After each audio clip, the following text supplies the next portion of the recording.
the audio questions. You have to have everything that you said in the videos. Yeah. I got it right for this one, but for the future audio questions, I have to make sure it's comprehensive. Yes. I don't just do it partially. Okay. Yeah, exactly. Right. Yes. Did you get my son last week? I remember, like, I told her, like, in the parents, like, yeah, I saw my name, but. Let me see. Where are you? Oh, here. I have everything except the audio from there. Audio? Yeah. So come after. There's an issue with that. Okay, you have a question? Yes. You have my audio, right? Okay, yo, if you have private questions like this, come after class, okay? We'll look at, if anyone has a hesitation about their work, come after class and we'll look at the grade book. All right, let's get started. So today we're looking at the God's response, right? And so I want to take a poll. How many of you were satisfied with the response? How many of you were not? So let's see, how many of you were satisfied? You loved the response, you thought it was an excellent answer to Job's question. Raise your hand. Okay, one. Brave soul. Two. Okay, 2 people. All right, how many of you thought it was a terrible answer? Off topic. 1, 2, 3, 4, 5, 6, 7. Okay, good. So the majority. So we're going to see. Okay, very good. We're going to look at that. So let's start with those who thought it was a terrible answer. Let's hear a little bit why you thought it was a terrible answer. Let's hear some of, yes, go ahead. I kind of compared it to, like, in our group, compared it to, like, when a parent's scolding their child, and their child just literally says, okay, yeah, that's okay, yeah, I'll stay quiet, yeah, I understand. I feel like there was no real dialogue, there was no answering of a question, especially if you are God. Wouldn't you already know, like, those are all sarcastic and just, like, questions for, like, there's no reason to ask that many questions. It was just pages of questions. Okay, you said a few things. God is being sarcastic. Like, really, you have to realize Job just lost everything. Why is God crushing him and giving him the final blow, right? What is going on, right? And then you're right. It's kind of very like a parent to a child, like, shut up, I said so, you know, because I said so, sounds like, right? Let me close my door. Can you be the doorwoman when someone knocks on the door? You have a microphone next to you. All right, excellent. Yes, you can write this down, right? These are some of the problems, right? Number one, there's no dialogue. We thought wisdom literature was about dialogue, right? What's going on? It's like he shuts him down, right? This is like, I don't know if you've ever had friends like this, right? You try to argue with them and then they won't stop. And so at one point you're like, you know what, whatever, right? And that's kind of how Job sounds, you know? He's very out of character at the end. He's like, yes, God, it is as you say, I'm dust and ashes, let me shut up now forever. This is a very dismissive, this is not the Job we know, right? He's always, you know, fighting back. It's as though Job has given up. He's like, oh, really, this is what you're gonna say? Okay, all right, well, whatever. So it's like the dialogue seems to have been interrupted, right? There's something going on. There's a violence there, which is very strange. Very good. Yes. You know, like everyone goes through something where they're at their lowest, then they feel something happens and it's even worse. But if someone believes in God, let's say it's usually like a test of faith. I guess no one can say, because that shows, are you going to give up, or are you going to receive through everything and show me that you care and you're going to fight through it. Like 2 weeks ago, you were talking about how the Holocaust happened, right? And over 6 million people died, at least for the Jewish part. A lot of people, they gave up on God completely, right? And others, they changed religions because they go, how can this happen to me, my family, everyone is dead, I'm the only one alive, and they start asking why. And like we were discussing in the group, I said that once I heard someone say that whatever happened was only because of God. Only God could do something so powerful like this, let's say to destroy a nation or whatever. So be careful, we're answering a specific question, right? Why is God's answer a problem? You're gonna answer that, speak, but if you're not gonna answer that, what is are you gonna answer that question? What is God's problem? What is the problem with his response? With his response to Job? What's your take on that? Do you have a take on that? Maybe shows that Job he's not really into it. Who's not into it? Like Job. Job is not into it. Not fully showing that he's capable. I'm not following you. Okay, go ahead. So one of the fundamental principles of communication is show, don't tell. So rather than like overtly spell it out like directly, like say, "Oh, I am God," you can't understand me because I am God. I'm omnipotent. I'm omniscient. Like you're just a lowly human being, so you can't even begin to understand why I do things. There's this famous proverb: "The Lord works in mysterious ways." I wanted to originate maybe from this message of the story, and I do agree with it in actuality, like based on my own real life experience. But like it's something you can kind of like really only get from like real life experience rather than have it spelled out like in a book. Okay, good, right? God seems to be kind of, booming forth. There's a kind of superiority, it seems, in his tone. It's like, Job, you're this small. Who do you think you are? And he's like, where were you when I did this, when I did that, right? So there's kind of showing off, right? And so forth. Okay, good. Anybody else want to add to the general discontent with God's answer? Okay, good. Now, what we're going to do is, so you're right? There seems to be a problem with the answer. It seems to be kind of, brushing Job aside or avoiding the question, right? Going off in a totally different direction. God is like a bad student, right? He has an exam question that he doesn't know to answer. So he goes into everything he knows. Where were you when I did this and this and this, right? So it sounds very problematic, but of course we know with wisdom literature that the text is always going to be more subtle than we think. So what we have to do is learn to read between the lines. So what I'm going to do now, first I'm going to ask those who thought the answer was good, and then we're going to go and try to see what is there in this answer. What can we read between the lines in order to see what God is saying kind of in a subliminal way to Job through this answer. He's not answering directly, but there is perhaps an answer hidden between the lines. So we're going to look at that. But first of all, let me get the two brave people, Incapi and I think, oh my God, Vega, was it? Who thought it was a good answer? Okay, why did you think it was? Let's start with Incapi. Why did you think it was a good answer? If God says who He says He is, then we should know. We should just trust Him because He is sovereign and right. Okay, so we can't really take who God is from one situation and take it out of text compared to like another situation.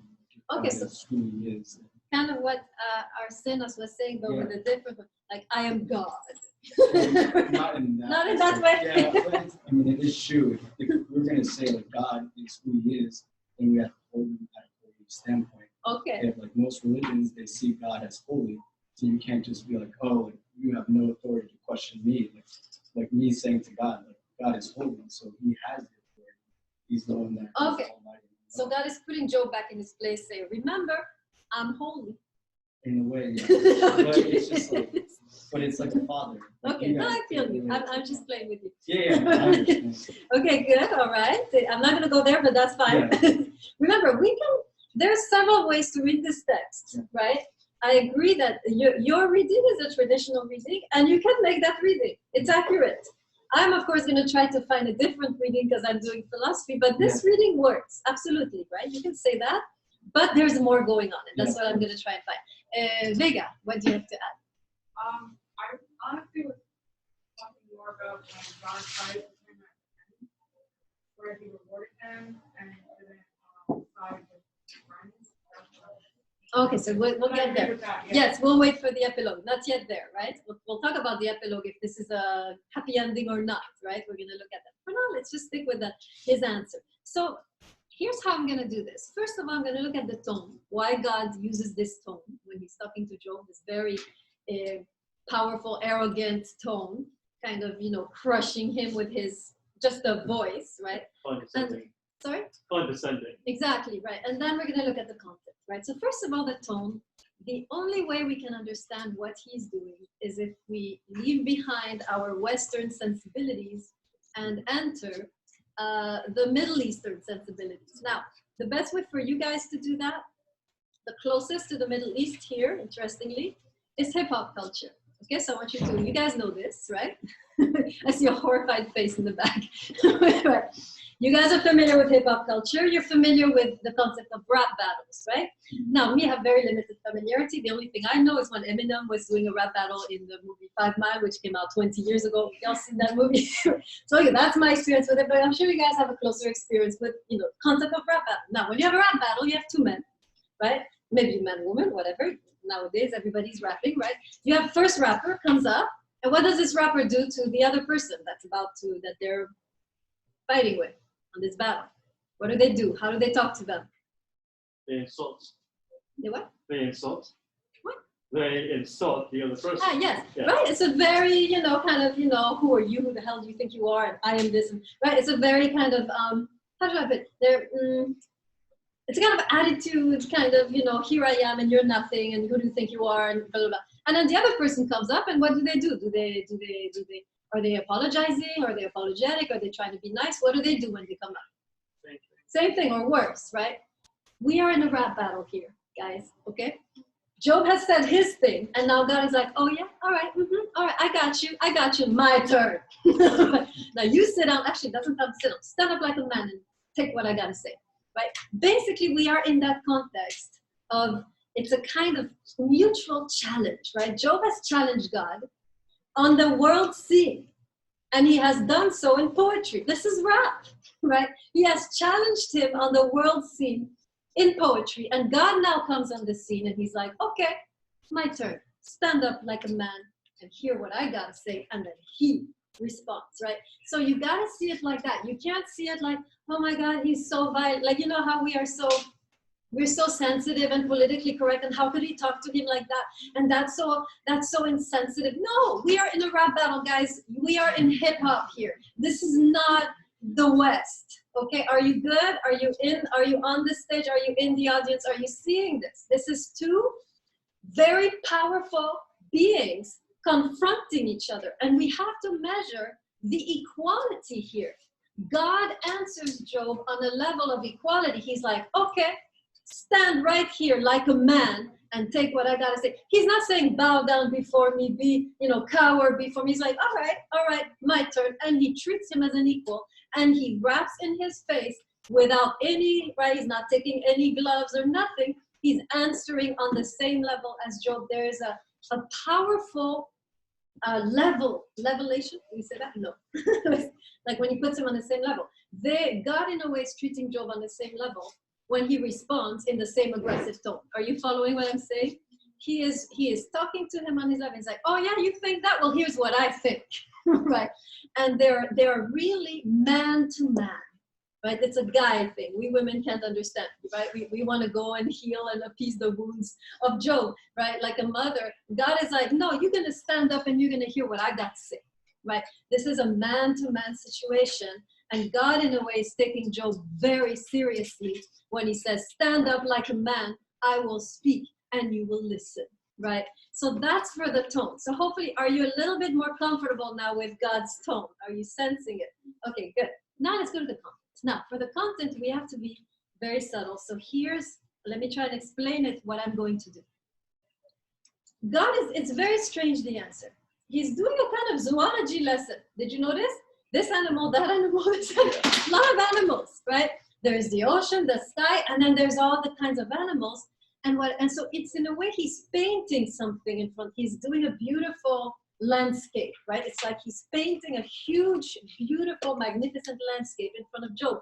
And we're sitting here and thinking, why is he painting a landscape when this poor man has lost all his family, right? Well, in the landscape, there is a key to Job's suffering. Okay, let me say that again. In this landscape, hidden in this landscape, there is a key to what Job has been going through. And we're going to try to explore this landscape together. So what we're going to do is I'm going to tell you, what do you see? And as we begin to explore this landscape, we are going to learn a little more about who God truly is. Okay, let me say it again. In other words, the art is going to reveal the artist, right? God is painting this landscape. His landscape, as we explore it, is going to reveal something about God that we did not know before. Okay, let me see that again. So we're going to explore the landscape, the work of art that God is kind of painting in words in front of Job. As we explore this landscape, we're going to have an idea of who God is, and we're going to discover things about God that we did not know before. Are you ready? Because this is going to be mind-blowing. We are not used to this kind of God that we're about to encounter here with Job. Okay, so before we go into the landscape and figure out what is this new vision of God, right, that God is painting for Job, we have to go back to the God that Job used to know or think he knew in the prologue. So let's go back, remind yourself of the prologue, go back to that first page when Job is there being all, you know, straight and innocent, and then his kids have a party. And what does Job do when they have a party? Go back with me. Does he enjoy the party? Does he spend some time with his wife? Does he watch a good movie? What does he do while the kids are having a party? On page 5. Is he having a party of his own? What's going on page 5? What's going on, Rosavina? When the week of celebration was over, Job had come to be purified, for he thought, perhaps my children have sinned and cursed God in their Okay, hearts. so he's worried not even they do something wrong in that party, they think something wrong. And if they think something wrong, what might happen? Why does he have to go through this big, why is he so meticulous in purifying them? What is he afraid of? What do you think? What's his vision of God? What vision of God do you get from this passage? A Yes, that's my question. dictator. Okay, number 1, right? Make sure you write this down. Number 1, we have a God who is rigid and narrow-minded, right? Here are the rules. If you don't keep these rules, right, you're going to be in trouble. You can't have a party and break these rules.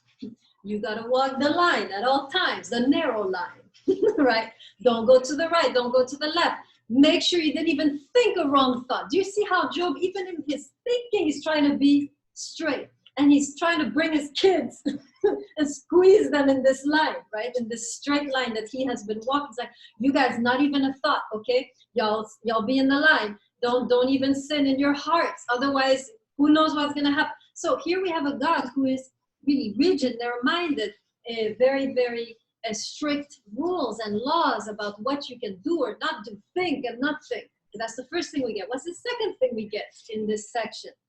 Where Job is, even before, you have Job, you know, making sure he's walking the line in order to what? Why is Job really meticulously pious? What's the author implying? Yes? This is punishment. Huh? The punishment. So there's a punishment, but also if you do right, what do you get? Reward. We have again here a sense of that's number 2, predictable God. If I do this, then God, right? If I do the right thing, then God will bless me with cattle and donkeys and whatever. And if I, don't do this, then God will punish me, and God knows, right? I'm not even gonna go there, says Job, right? So here we have second point, predictable God. If I do this, then God will do that. If I do this, then God will do that. And finally, I guess I'll say that one myself. This is the last one. We have here a punishing God, right? Whom we don't know. It is a God certainly that inspires fear and trembling in Job. Job is afraid of him, right? Job is clearly afraid of God here because it is a God which can bring terrible punishment, and he knows it, right, in his heart, which is why he is careful to purify the kids, because we don't know. Terrible things can happen if I don't purify the kids after the party, right? Okay, so that's the God that Job had in his mind before he goes through this terrible experience and has this powerful revelation. So now let's go into this, what God says, the landscape.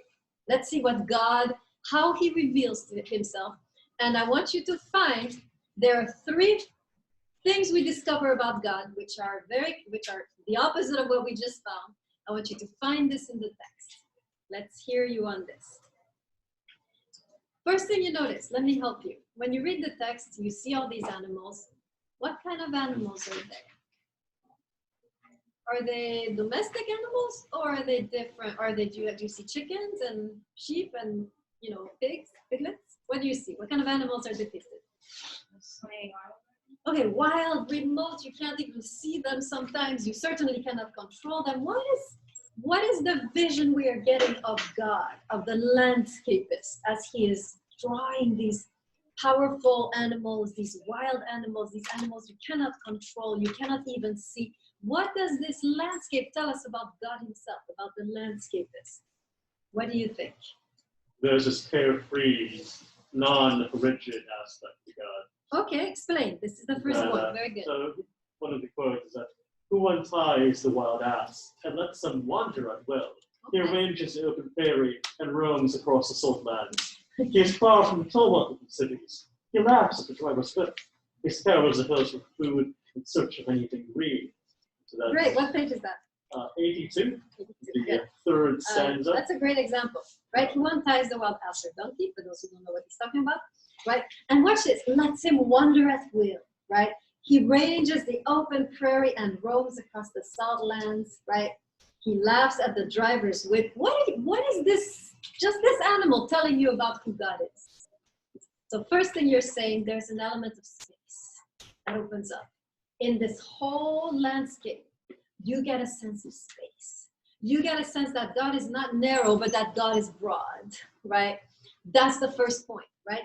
Instead of a rigid, narrow-minded God, we have here a God who loves space, who loves oxygen, who wants Job, perhaps, or who himself roams freely, right? There is no limitation.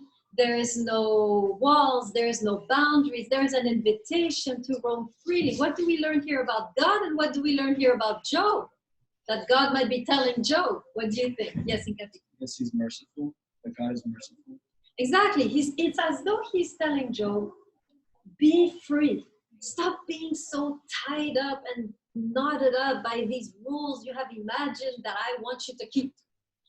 Be free, enter the world, enter life, roam, stumble around, experience, maybe make mistakes, pick yourself up, trespass, right? And then come back and see what, right? This is an invitation for Job to enter life. It is an invitation for Job to breathe, to explode the shackles that Job himself has set upon himself, right?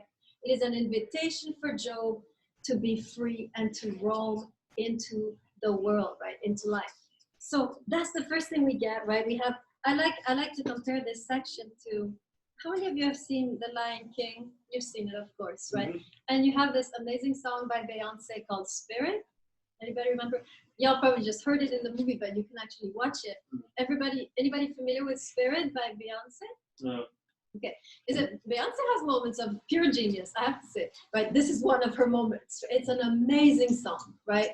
You listen to this song, you are transported in this scenery. It's the wildness, the free, the open space, the invitation to just live and let live, right? This is the first vision we have of God, right? Very different from what we are used to. This is a God who is saying, live, please, I beg you. Stop being here stuck in this little narrow place where you think I want you to be. Just explode that, enter life, live, please, I beg you, breathe, right? Live, experience, even if you make mistakes, even if you're stumbling around, even if you suffer, don't be afraid to enter the circle of life, right? To use the quote from The Lion King, right? There's a circle of life and you are out of it right now. You need to enter it. Don't be afraid to live, right? When we study Nietzsche, we're going to see this idea very powerfully expressed by Nietzsche, right? One of his main criticisms of religion is that it keeps you away from life. It makes you live in this very narrow space of where you can't do this, you can't do that, you can't go there, you can't see this, you can't wear that, you can't eat this, right? And in a way, you end up cut off from life, right? Now, there's a way to be a good Christian and a good Jew and a good Muslim and still be in life. But many of us, we fall into the temptation to completely withdraw. And what God is saying is like, enter life. Don't be afraid of life. Don't be afraid to make mistakes. Don't be afraid to stumble. Don't be afraid to suffer, right? This is all part of the beauty and of the circle of life, right? So that's the first revelation we get from this landscape. Now, there's another revelation we get when we're looking at these wild animals that we cannot control.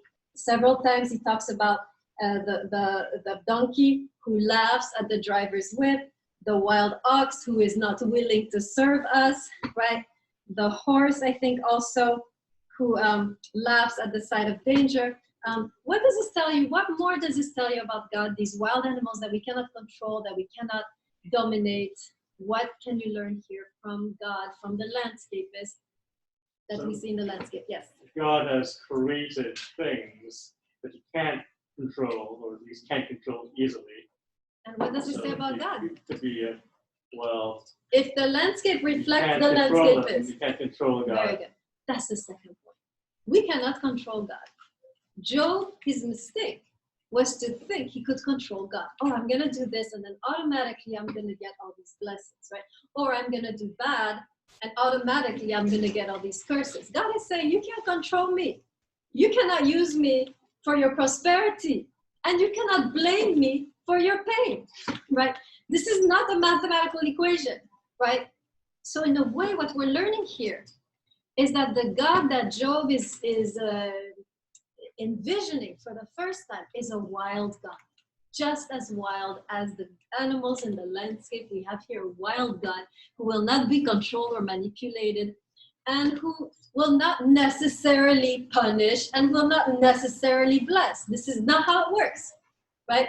And that sometimes we go through pain and we're blaming God. How can you do this to me? And we realize at that moment, God is not there to cuddle us, right? This is an invitation to accept that God sometimes is there to challenge us, not just to cuddle us, right? That's what we're learning from this text. We want God to cuddle us. We want, here, I'm doing everything right. You're supposed to take care of me. God is like, I'm not your mom, right? I'm not your mom. I'm not here to, put you to sleep. I'm not here to give you the, what is that? The bottle thing with the thing. What do you call that? You have a name for that? What? Yeah, or with the milk in it. What's that called? Just a bottle? Oh, you saw the bottle. But I'm not just here to give you the bottle. I am also here to challenge you, to make you uncomfortable, to make you go through hell so that you can become who you were meant to become, right? Don't think you can control my providence. And the opposite is also true. Don't think that you can provoke my wrath. If I choose to not be angry at what you just did, it's on me. So sometimes we will do something terrible, and like you're saying, Happy Grace will come instead.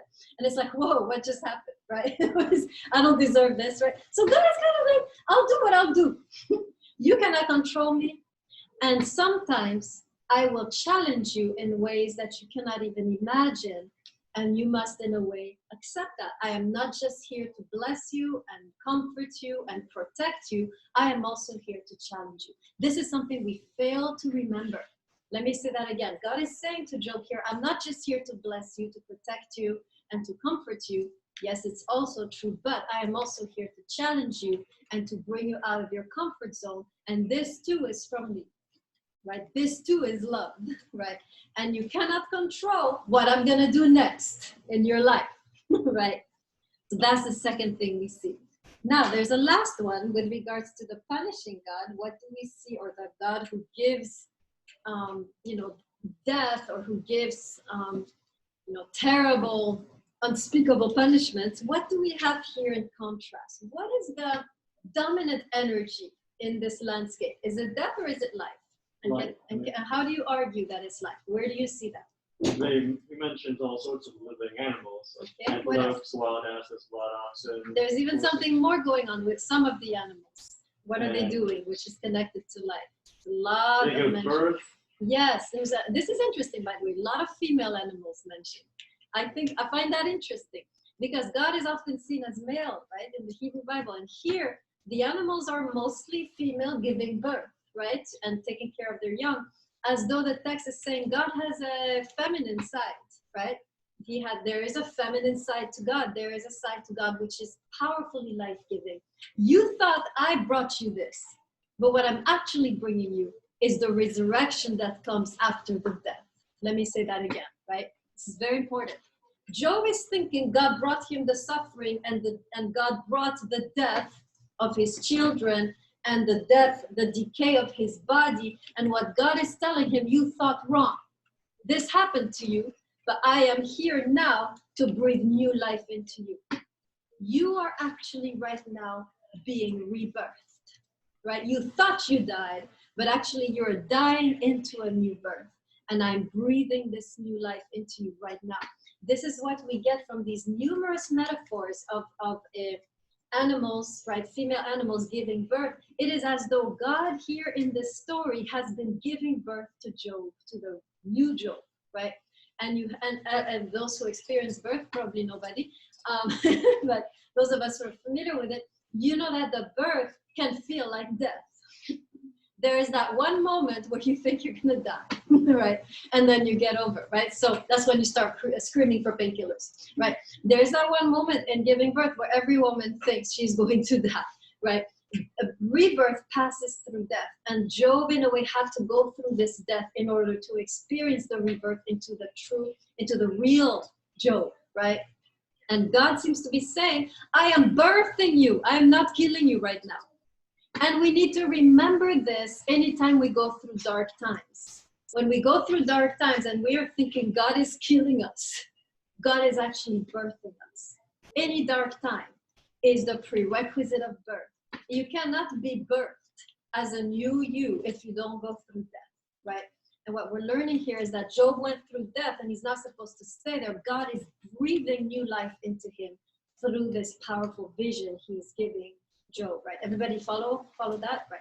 This is very important. So we are seeing, hopefully you're seeing a God you have never seen before. When I started to explore this landscape, I was shocked at what I saw initially because I am used to the religious God of the prologue, right? This is the God that we hear about most of the time. This vision, right, of a God who is telling you, live, right? You cannot tame me. And any death you go through is a rebirth. This is very new, right? This is a completely new revelation of God that we are not used to, and we will never be taught outside of, in the context of organized religion. It's very rare that you will have such a powerful vision of God that looks like this, right? Okay, great. So any questions about this first vision, this, are you seeing now how God is saying something to Job, right? He is responding to Job, but not like, you know, here's why I did it, right? It's much more mysterious. We have to make the effort to explore and analyze and interpret what is going on, right? This is wisdom literature. Wisdom literature is never accessible. Wisdom literature is always up for us to dig and seek and squeeze and wrestle with, right? And wisdom literature never gonna be like, here's how it is, right? Because it's too complex. We have to really make the effort of interpreting. So hopefully now you're seeing a little, how many of you are reconciled with God's speech somewhat to a certain degree? Put your hand up, let me see.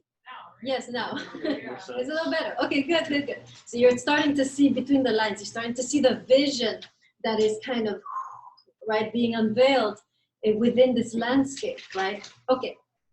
Notice, by the way, that this vision of God, this change, right, comes as Job himself is changing, right?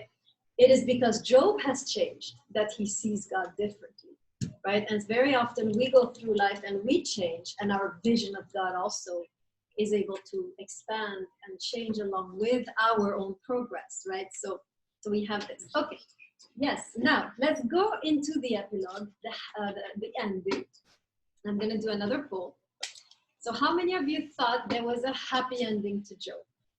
Raise your hands. 1, what, that's it? 2, 3. Y'all are not very happy with this ending. Who didn't like the ending? Thought it was... Wait, do you mean like, if we think it as a happy ending, as like, we thought it was satisfying, or if we thought it was happy in the sense that like, Job got what he wanted? Okay, let me say, like, were you satisfied with the ending? I guess I could ask. Were you satisfied? Did you think this was an ending? It's a little of both, right? Was it? Yeah. Did you think it was a happy ending? Did you think it was a happy ending? Are you satisfied with the ending? How many of you are satisfied with the ending? 1, 2, 3, 4. Okay, how many of you are not satisfied with the ending? You don't feel it's that happy. Okay. Let's start with the dissatisfied again. All right, haters, why didn't you like the ending? What happened?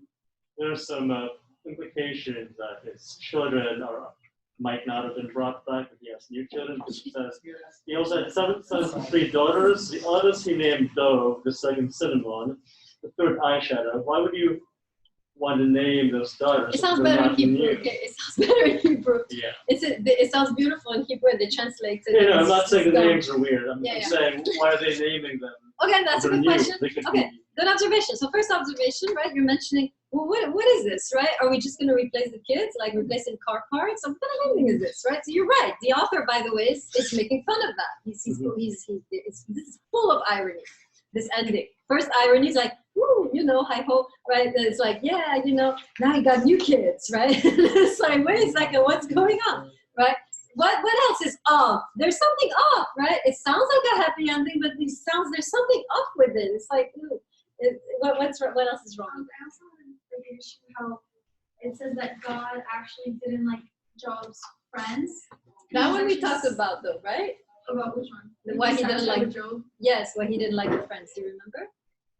Anybody remember what we said about why God didn't like the friends? And he was like, what the hell? You know, who are these people? Why, yes. Because he was talking about, yeah, like Job was actually like trying to have conversations with God while the friends were just like trying to say stuff. Right, remember the friends were just going by hearsay, this is God, they were just stuck in their own, what they've heard, what they've learned, and Job is kind of trying to break that, right? And God is like, ooh, I like that, right? But then still, when he's actually speaking with him, why is he shouting? Why is he like scolding him like a child? That's why I wasn't satisfied. I was like, so you're scolding at him, blah, blah, blah. And then like in the end, you still feel like you like Job's way of like living more than his friends. He's scolding the friends, huh? Not Job, right? You see that? But I'm saying before. Oh, before we go, that was a rap battle. Remember we talked about that. You're still not reconciled with the tone. Okay, I tried my best. I tried my best to give it to you. But okay, that's fine, right? You can. There's many commentators actually who are deeply dissatisfied with the whole book, right? So it's fine to stay. Like I said, the book has many. You can read it in many ways. I'm giving one perspective, right? But you can certainly stay and be like, nah, I'm still not good, right? That's fine. But you're right. Yes, there is a. He lectures the friends, and we wonder why. And we talked about that last time. What else is off about this ending? Anything else? Yes. I feel like God still didn't really answer like Job's original like problem. Like we know in the beginning of the book, God really did this with, like accusing me. It was like, oh, let's see what happens. It was a test, and then Job was like, why did this happen? God like did this whole like speech, but, like he didn't really tell him like why he did this. And then he was like quietly like, oh, take this and be quiet. And now it seemed like he was like calling him off. So yeah, I mean, well, hopefully Job has received an answer through the vision that I just described, right? But Yeah. here, you're right. There's something off in the sense that it just comes back to the nice little, to the prologue. Did anybody see this? Mm-hmm. How this just goes back to the prologue, and Job had 10,000. Wait, let me see. Where seven bulls, no, that's a sacrifice. And Job had 14,000 sheep, 6,000 camels, 1,000 yoke. Why are we back to square one? That's my question when I see this passage. Wasn't the author of this book supposed to lead us away from this mentality that if I serve God, I will be blessed? And here God seems to be saying, nice work. Here are your cattle, your camels, your oxen. This isn't right. It's like it's going back to square one. So what is the author doing? What's going on here? Can anyone explain what is going on? Remember, the author in the prologue and the epilogue is deeply ironic. Where is the irony? What is the author making fun of? What is the author making a fool of here? Yes. I guess the way that people used to perceive God as, and how they used to perceive it, and how they should perceive it, which is like the new rebirth that we're explaining. Okay, very good. He's making fun here of the traditional interpretation of suffering that, well, if you hang in there long enough and you still serve God, boom, you'll still be rewarded. And you know, it's interesting. You go to any church or synagogue, or they will explain Job like this. Yes, he had faith. He submitted to God, and in the end, he was rewarded. We know this can't be the meaning of the text from the way that God, right, loves the revolt of Job, from the way that he chastises the friends. So here the ending is ironic. It's a kind of rosy Walt Disney happy ending that believers want there to be, right? This is the ending that all of us want to happen. Yes, all this will happen, but in the end it'll be good. And the author is like, no, that's not the true happy ending, right? Let me say that again. The true happy ending cannot be what the prologue was talking about, because we're supposed to move away from the prologue. Okay, let me say that again. The true happy ending cannot be the prologue, that Job somehow endured and got all his new possessions and new children, right? It cannot be that because we know the book is trying to move away from this idea. So what is then the true happy ending? And it's here also hidden in this epilogue. So so make sure you get this, right? The obvious happy ending that Job was faithful and God rewarded him cannot be the true happy ending. Are we all clear on that? We're clear on that because we know that that was in the prologue and the author is trying to move away from the prologue. That is to say, away from the idea that if you do good, God will bless you. We cannot be there here at the end. This cannot be the ending, right? So the author is making fun of this view and is hiding within this view, he's hiding the true happy ending. And one of you already pointed it out. It's at the very end. There is a detail which tells us everything that the author believes could be the true happy ending. Almost at the end. And one of you brought it up. Anybody remember? It's an odd detail, a very strange detail. Yes. What about these daughters? What else? And something else happens with them. That's unusual. I think sassy, but he names them and he gives them. Oh, he gives them possessions. Okay, how is that unusual? The naming and the giving of possessions. If you're familiar with the patriarchal culture, you should be jumping out of your skin right now. In patriarchy, do women have names? Read the Bible. Women have names in the genealogies. Women have names? Yes or no? No. You read any genealogy in the Bible, so-and-so begat, so-and-so begat, so it's all males, right? Women don't usually have names, except if they're very special and have a couple names here and there, right? All of a sudden, you have these 3 daughters being named, and the sons are not even mentioned. What's going on? What's the author trying to tell us about Job here? What is happening? What has shifted in Job that all of a sudden now he's naming his daughters? And giving them inheritance. By the way, you don't do that. Inheritance goes to the eldest son. Now the inheritance going to these 3 daughters. What is the author telling us about what has shifted in Job? He's no longer using children as tools, or he's not, because at the intro, he forced them to always purify themselves after the celebrations, because he was concerned with what they were thinking, and so now he's more, say, less exploitative, probably. Yes. Okay, he's less fearful. I mean, you don't see the fear anymore, but what is going on? What does it tell you when a father names his daughters and gives them part of his wealth? When it's not done at all in the culture? What does this tell you about Job? What kind of man has he become? It's not done. It's unheard of. Yes. Compassionate. So there's a compassion, but more. Something more is going on. Yes. What? Chivalry. Oh, chivalry. I like that. Okay. Yes, but even more. What kind of man does things outside of the culture? Yes. You know. Okay, first of all, it's not walking the line anymore. This is not the line. The line is you don't name the daughters, but he has now come out of this box, right? He's thinking outside of the box.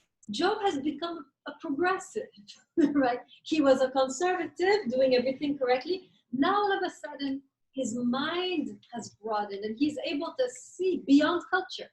He has become a pioneer. He's able to see outside of the box. What else do you see here? There were a couple more hands. Right? And then I think it ran. Unpredictable now. Like who's everything? Like we said he thought of like these 3 things of God, and now he's like those 3 things. Oh, this is nice. Look at him. Look at him. Open-minded, unpredictable, right? It's as though he is now embodying these qualities. This is a very interesting Job, right? You don't know what he's going to do next. He's going to do unpredictable things that will shock the neighbors, right? He's not afraid of being unpredictable, wild, free, like the God he just witnessed, right? Nice. I like that. Ibrani, did you have something? Was it you? I was just gonna say that he became like a rule breaker. What? Yes, exactly, right? Rule breaker, transgressive, right? This is the new Job. This is the true happy ending, right? It's the shift that occurred in Job, which is the true happy ending. It's not that he is blessed in the end. This is a trivial, superficial, it's still correct. Again, there's 2 layers. There is a top layer where you can say, okay, in the end, God rewards the faithful. Yeah, you can say that, that's fine, I'll accept it, that's layer 1, but deeper layer. We have the author here hinting that there is a deeper layer, that there is a deeper happy ending, which does not reside in reward.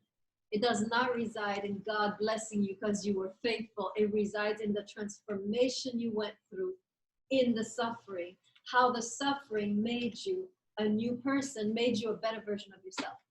That's the true happy ending of any suffering we go through. The true happy ending of suffering is not that in the end you get everything back. It's who you became at the end of the suffering. Let me say that again. The true happy ending of any difficult situation you're in is not that somehow you made it and you got everything back that you lost and you're good now, you can relax, right? No, the true happy ending of any suffering we go through is who we become at the end of that period of suffering. Are you a better version of yourself when you emerge from the suffering? And if you are, that's your happy ending, right? Job has become exquisitely human and throughout this ordeal, right? He now is, I mean, look at everything that was achieved through this terrible ordeal. He has broken the bridge. He is talking directly to God. He has received a personal vision of who God truly is. He has become rebellious, emotional, and now we see progressive, thinking out of the box. I mean, look at the things that have shifted in this man, right? This is what the text is saying about suffering, right? Suffering will give you, if you are ready, a completely different vision of God. And it will also bring out a completely different version of yourself, right? This is what will happen if you allow it, right? The book is teaching us how to suffer. This is what this book is really doing. This book is teaching us how to suffer. When you suffer, open yourself because you are about to get a powerful revelation of who God truly is. And open yourself because you are about to become a higher version of yourself. And if you're willing to go through this, and you can complain and yell and scream and gesticulate and be a complete jerk, right? That's fine. But if you are willing to go through this ordeal, there will be powerful revelation of yourself and powerful revelation of God. That's what the book is really saying. This is how we suffer. We suffer authentically. We enter the suffering. We are not hiding our face from the suffering. We are allowing every emotion to explode. And we are allowing thereby the transformation and the visions, right, that come with suffering. Okay, I hope you like Job. We have our first test coming up, correct? Okay, let me say a few words on the test so that you can be ready. So remember, the test is entirely based on your notes, right? So I'm hoping you took very detailed notes because that is what will make up your answer, right? You answer, there are 2 questions, I believe, for Job. Let's check. You have, did God answer Job? And if so, that's today. Everything is today. But you bring in some stuff from last time, obviously, right? There's their connections. So you want to answer, so first thing you want to do to get a good grade is to have at least 1 page single space per question. So that's a total of at least 2 pages single space, right? That's the first thing. Second thing you need to have a good answer is supported quotes. Whatever you say about Job, you need to have some quote from the text about it.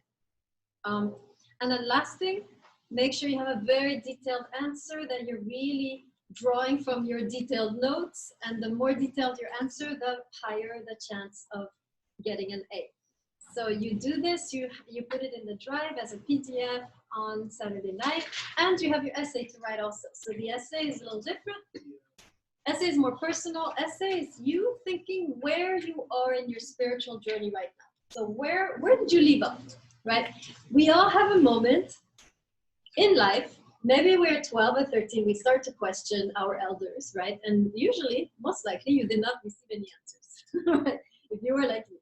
So then you either become really rebellious and go in your own path, or you stop, right? You kind of kill your questions and continue where you were.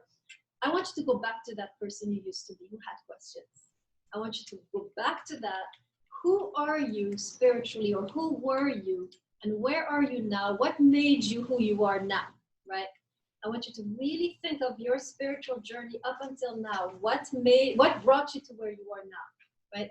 And then I want you to reflect on anything in this book that you found inspiring for your own journey. Was there anything at any moment as you're reading the book where you were, oh my God, this is a powerful idea.